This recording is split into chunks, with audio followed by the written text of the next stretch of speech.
A lot of people don't know much about Iran before traveling here. So today, I want to help clear up some of the misinformation circulating about Iran and teach you about its culture and etiquette. This way, when you visit Iran, you'll have the best time of your life.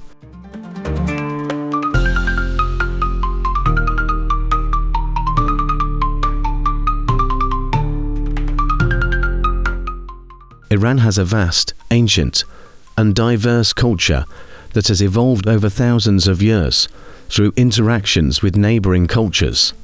This can make it seem daunting at first, because what might be totally acceptable in one region could be completely inappropriate in another. So, here's my one piece of advice before we dive into the don'ts. Listen to your tour guide. If you're unsure about something, don't hesitate to ask.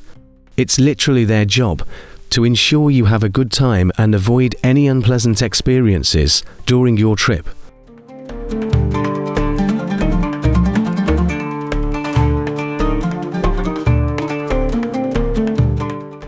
Before we start, don't forget to like, subscribe, and drop your questions in the comments. Don't tip. When people come to Iran, especially from the United States, they often wonder whether they should tip. The short answer is, absolutely not. Iran does not have a tipping culture. People in Iran are hardworking and proud of their work, and tipping might be interpreted as rude or offensive, especially to the owner of a business. There's one exception. When someone helps you with your luggage, like a taxi driver or hotel staff. In this case, tipping is appropriate and appreciated. If you've received excellent service and really want to show your gratitude, the best approach is to thank them and perhaps take a selfie with them to commemorate the moment. If you're still unsure whether tipping is okay, just ask your guide. They'll steer you in the right direction. Don't use taxis in front of the airport. When you first step out of the airport, you'll see some really nice taxis waiting to pick you up. The only reason I advise against taking these taxis is that they charge much more for the same distance compared to regular taxis. On the upside, they offer better services, their cars are more comfortable, they'll help with your luggage, they usually have good air conditioning, and there's a 90% chance they speak English, so they can answer your questions.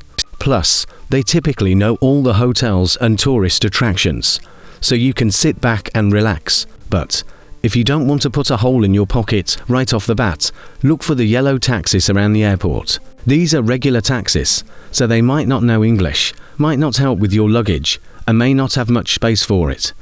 But even if they don't speak English, you can usually just tell them the name of your hotel, or in the worst case scenario, pull up the hotel on Google Maps and show them. Your third option is to use online taxi apps. Iran has two major taxi apps, Snap and Tapsi. These online taxis are a middle ground between regular taxis and airport taxis. They're not as expensive as airport taxis, and you can just choose your destination on the map, so there's no language barrier. If you deposit money into the app, it will automatically pay the driver when you arrive at your destination. Don't just walk into places without saying anything. Even if you're just browsing a store, it's considered really rude to walk in without saying hello to anyone at the front desk or anyone who's trying to help you.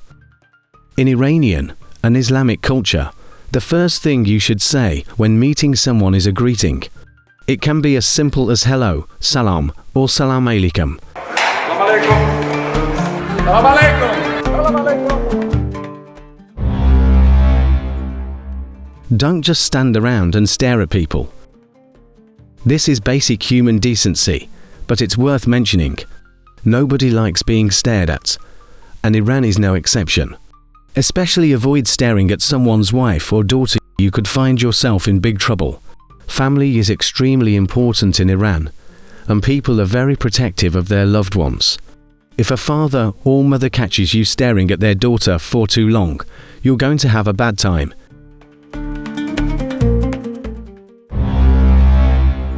Don't take pictures of people without their permission. It's generally okay to take pictures of tourist attractions with people in the background, but if people see you pointing your camera directly at them, they'll most likely be offended. This also falls under basic human decency.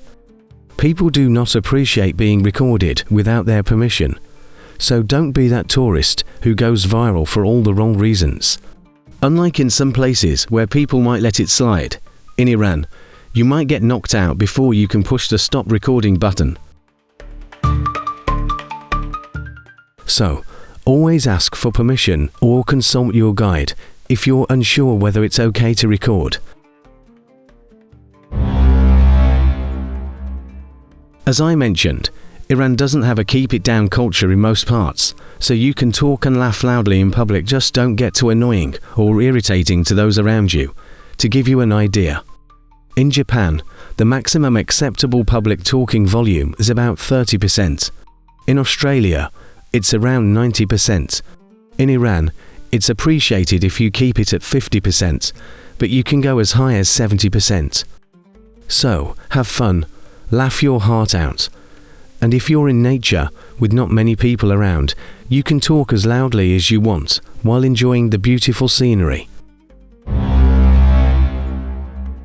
Don't disrespect the elders.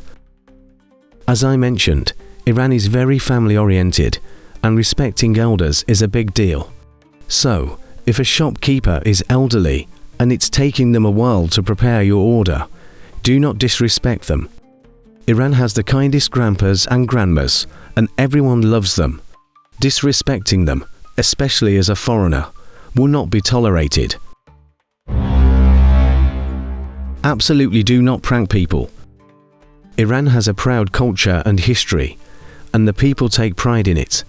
They don't appreciate being made fun of, especially in the way Western pranks often play out. In short, people won't have patience for someone who makes them suffer for their own enjoyment. If you're one of those YouTubers who think you can get away with pranks by saying, "It's just a prank, bro," you're in for a harsh and fast-moving lesson that will leave a mark. Iranian comedy leans more towards stand-up and scripted humor, and physical comedy or pranking doesn't have much of a presence. So, don't be a jackass when you visit. Don't refuse generosity. Earlier, I mentioned how seriously Iranians take protecting their privacy, dignity, and family. Now, I'll tell you about the incredible kindness, generosity, and hospitality you'll experience from the same people. For example, if your tour guide takes you to one of the many still inhabited villages, the kindness the villagers will show without expecting anything in return is remarkable. They might invite you to stay in their homes and offer you the best food and treatment their village can provide. Here's a short don't that isn't detailed enough for its own number. In Iran, it's a sign of great respect and hospitality to offer you the meat of their own livestock, often slaughtered in front of you. The don't here is to avoid making a disgusted face if someone does this for you. Remember, this is one of the most generous and respected gestures someone can make in Iran, so pulling a face would be extremely offensive. Getting back to the main point, don't refuse generosity. There are clips from other countries where street vendors scam tourists by forcefully giving them something and then asking for money. In Iran, if someone gives you a memento from their village, they don't want money from you. If you offer them money, they'll be offended that you thought they did it for profit. Again, if you're unsure whether you should pay for something or if someone is just being generous, ask your guide. Even in big cities, if you express a genuine liking for something in a shop, there's a chance the shopkeeper might just give it to you. While this is less likely in the city, where people are trying to run a business, you'd be surprised how often people will do this for a total stranger. Don't get offended if people stare at you. I know it sounds hypocritical to say don't stare at people and then tell you not to be offended if people stare at you, but there's a cool reason for this. People in Iran really like foreigners. You're like a celebrity here, and that's why you're being stared at. You'd get the same amount of attention if you were Brad Pitt walking down the street in a Western country. You're interesting to people, and they might want to talk to you or take pictures with you, often without any particular reason. This is especially true if you have features that are rare in Iran, like very fair skin with blonde hair and blue eyes, or very dark skin and a tall stature. The amount of attention you receive can also vary depending on where in Iran you're visiting, as people in different areas have different complexions. Now that we're on the topic of skin color, let's move on to the last don't. Don't assume Iranians are Arab. This is one of the biggest misconceptions I see among people who don't know much about Iran. Iranians might share some cultural similarities with their Arab neighbors, but they're actually of Aryan descent, which is where the name Iran comes from. The Aryan Empire extended from modern-day India to Turkey and north to Russia. However, after the Arab invasion of Iran in the 7th century, some cultural aspects were influenced by Arab culture. Despite this, Iran has its own unique identity, language, and traditions. So, don't refer to Iranians as Arabs. In fact, 99% of Iranians will tell you they're Persian. And that's it. I hope you now have a better understanding of what to do and what not to do when you come to Iran.